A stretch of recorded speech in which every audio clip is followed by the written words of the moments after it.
Hello and welcome to the People Chronicles Storied Women. My name is Anna Rose and Gara Milch and I am your host. I am also the author of Lunch with Lucille. Lunch with Lucille is a story of how one woman's life impacted another woman. And here on Storied Women, we bring women from our community to share their stories so we can learn from them as well. And today I have a very special guest to welcome to you, to introduce you to, actually, the new president of Reading Area Community College, as we call it RACC. Mm-hmm. And her name is Dr. Susan Looney. Thank you, Dr. Susan. Thank you so much. I am so honored to be here. I am thrilled that you are here, and I am thrilled that you have come to RACC. Me too. I know that you were there before, but now you have risen to make the greatest impact on the community. Thank you. And that's great, so thank you. So you know the question. All right. Yes. It doesn't matter if you're the president or not the president. Correct. The same question. Okay. What is it that you would like us, the viewers and the listeners, to remember from our little chat today? Certainly. I guess the biggest takeaway is that life sometimes changes, and you might have a plan very early on in life that you see your life going a certain direction, and sometimes, as probably many of us have experienced, that changes. And many times we're extremely disappointed, maybe even heartbroken that our plan did not go as we expected. But once we adjust to that and recognize that change or changing course does not mean failure, that it's okay to change and it's okay to accept it and accept yourself for making that change. Sometimes it's very difficult. But ultimately, once you gather the courage to make the change and realize it's okay, as long as you continue moving forward, everything will work out for the best.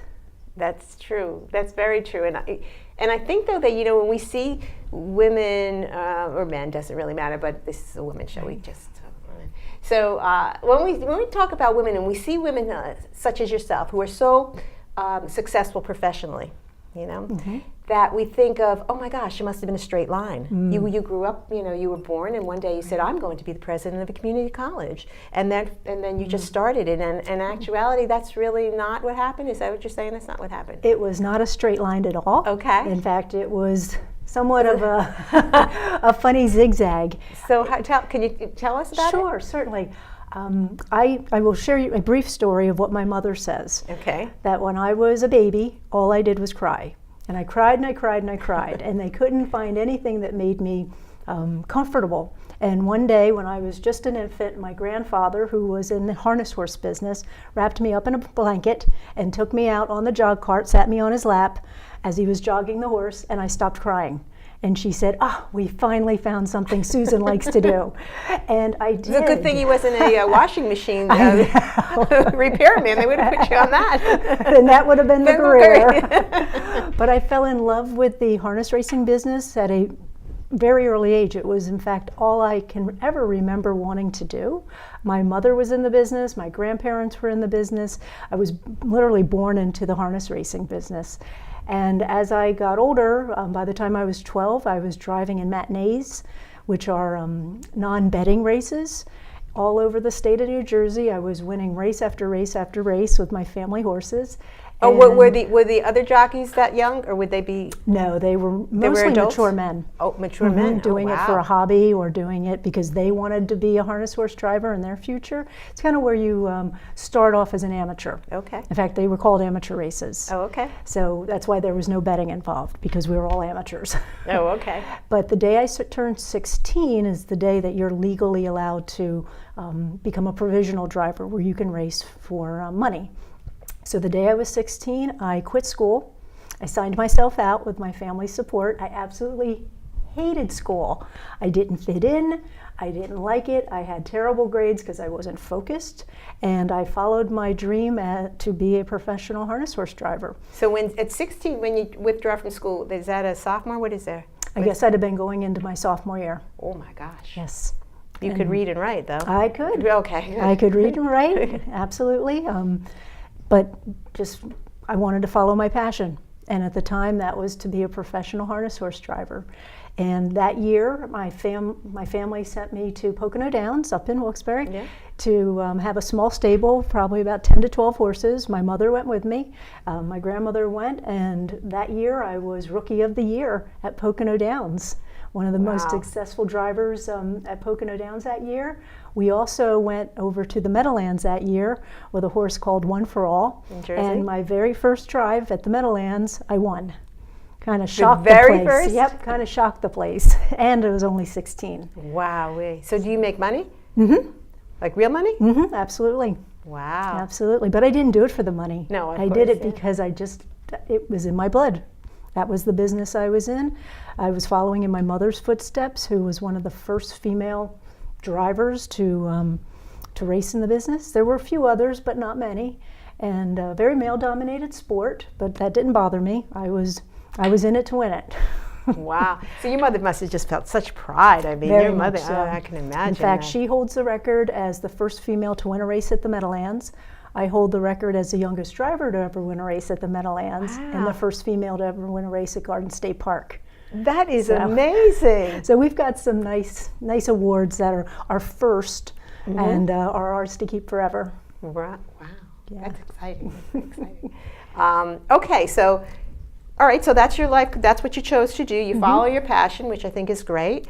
Not so great about deciding out of school, but other than that, but to follow your passion, I think that's really admirable. And then what happens? Well, in 1988, I was in a harness racing accident at the Meadowlands, and while I walked away, I had this little tap on my shoulder that just kind of, as I drove home that night, I thought, I probably should look into going back to school, be becoming a bookkeeper and just having something in the back pocket, because if you're driving horses, you realize that you're going to be in accidents. It's just a part of the business. It's a reality, and you know that. So it wasn't that I was scared to go back out and race. In fact, I drove for almost another 8 months, but I had received and earned my GED shortly after I dropped out of school, because that was kind of a promise that I would get something, even though I didn't want to be a high school dropout with nothing. So I got my GED, and I decided to go to my local community college. But I remember being terrified. I drove around the campus. It was a big circular campus, and I drove around 3 times before I got the As courage. if it were a track. If Yeah. you were the track, you just keep driving. That's around. wonderful. I was so scared to go in because I had no SAT scores. I only you're how had my old? GED. At that point, gosh, I was about probably 22. Okay. Oh, wow. So you're a grown woman. I was, absolutely. Yeah, I was getting yeah. there, and walked in, and it was so warm and welcoming, and signed up for classes. They took great care of me, and then within a few months, the faculty and staff were so encouraging, and they saw the ability in me that I didn't even see in myself to continue my education and to believe in myself. So the experience of going to my community college truly transformed me from a high school dropout to someone who started to really enjoy learning. And it was because of the faculty and staff who were so dedicated to student success and student learning. And in probably the first 6 months that I was at my community college, I knew that's what I wanted to do. I knew my life had changed. And that was when I had recently retired from the horse business, and it was hard. It was my family was disappointed. They were because they were still in the business, and they had supported me and didn't want me to retire. But it was, in my mind, it was just time. But it was extremely hard to do. It was not an easy decision because, again, that's all I'd ever wanted to do. And I wasn't sure what I wanted to go to school for. Again, I thought I'd be a bookkeeper or a secretary or something and go get a job in an office. And within months, again, with the support of faculty and staff, I thought, boy, I can do more than this. Okay, I started to so you gain got my confidence. GED, associates, and then what? Well, as I was still getting my associates, one of my teachers said to me, well, you're going to get a bachelor's, right? And honest to goodness, I didn't know what that was. And there was no Google at the time, so I went to the library and I looked it up and realized that that was a 4-year bachelor's degree and I would have to transfer, and I didn't want to leave my community college, as many students at RACC are very similar, because I felt so safe. But again, with encouragement, I went on and earned my bachelor's in business administration. And then you didn't stop there. My master's in business administration. You didn't stop there. My law degree from University of Delaware. And you didn't stop there. And then my doctorate from Nova Southeastern University. Yeah. It's amazing. It's wonderful, and it's just truly all because of the mission of the community college.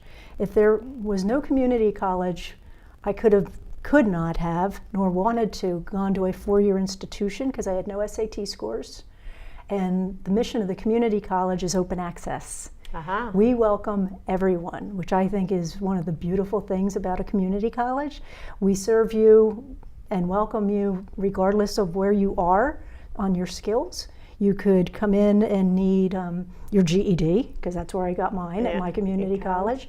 You could need training for English as a second language, or you could be an honor student. And we fill the spectrum. And that mission of, I say we have four key hallmarks: access, opportunity, excellence, and hope. And all 4 of those things are true for me personally. And I experienced all 4 of those. So as I talk about RACC and the importance of it, it's because of those 4 hallmarks that I'm so honored to be the president, but also was so dedicated when I became a faculty member back 20-some years ago and started my professional career in higher education. I've always worked in community colleges. I've always wanted to stay in that area because of the mission, and it's just we change lives, and I'm a proud product of a community college. Wow, it's fascinating. I think that's really fascinating.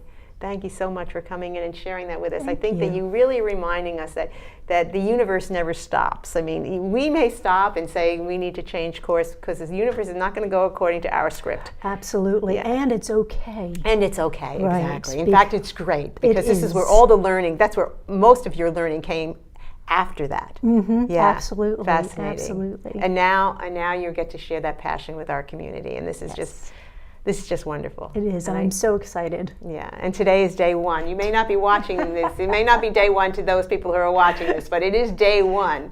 And this is one of Dr. Looney's first visits to the People Chronicles, and we are glad that you are here, and we hope that you will come back and listen to us again.